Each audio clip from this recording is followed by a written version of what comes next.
নমস্কার বন্ধুরা, সনকা কিচেন। এখানে 300 গ্রাম চিকেন আছে, বোনলেস চিকেন। আর বড় চিকেন ছিল, আমি কেটে কেটে এরকম ছোটো ছোটো করে নিয়েছি। তো আসুন কাবাব বানাবো একদম অন্যভাবে। একটা ডিম দিয়ে দিলাম,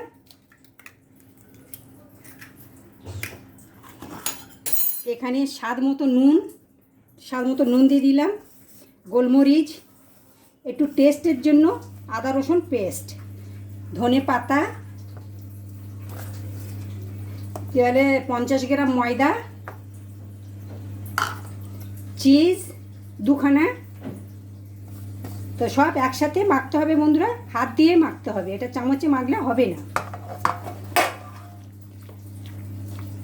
তো বন্ধুরা মাখা হয়ে গেছে, এখানে আমি 10 মিনিট রেস্টে রেখে দেবো, তারপরে ভাজবো। হয়ে গেছে মাখা। তো 10 মিনিট হয়ে গেছে, তা আমি ভাজার আগে একটু চিলি ফ্লেক্স দিয়ে দিচ্ছি, তাতে একটু হালকা ঝালঝাল হবে। আর এটা তো বাচ্চারা খুব পছন্দ করবে, বাচ্চা বয়স্ক সবাই। তো এখানে তেল গরম হয়ে গেছে, আমি দিয়ে দিচ্ছি, মানে একটুখানি চ্যাপটা চ্যাপটা করে দিতে হবে, তাতে ভাজাটা ভালো হবে। আর স্লো আগুনে ভাজতে হবে এটা। 1 চামচ করে নিতে হবে আর এরকম ফেলাতে হবে।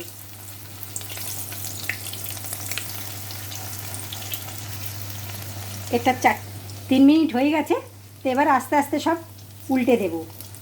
এরকম হালকা হালকা কালার চলে এসছে। আর স্লো আগুনে ভাজলে কী হবে, মাংসটা একদম ভালো মতো সিদ্ধ হয়ে যাবে। হতে থাকুক।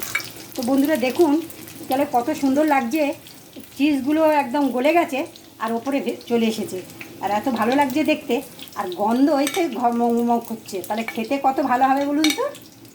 আপনারা একবার হলেও করবেন বন্ধুরা, করে খেয়ে দেখবেন কেমন খেলেন। তো বন্ধুরা যদি ভিডিওটা ভালো লেগে থাকে, বন্ধুবান্ধবের সঙ্গে শেয়ার করবেন, লাইক শেয়ার করবেন।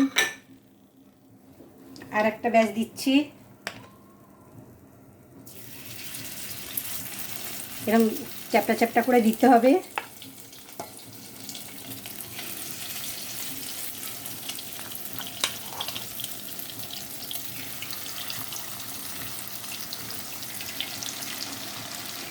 চারটে চারটে করে ভাজলে বা ভাজাটা ভালো হবে।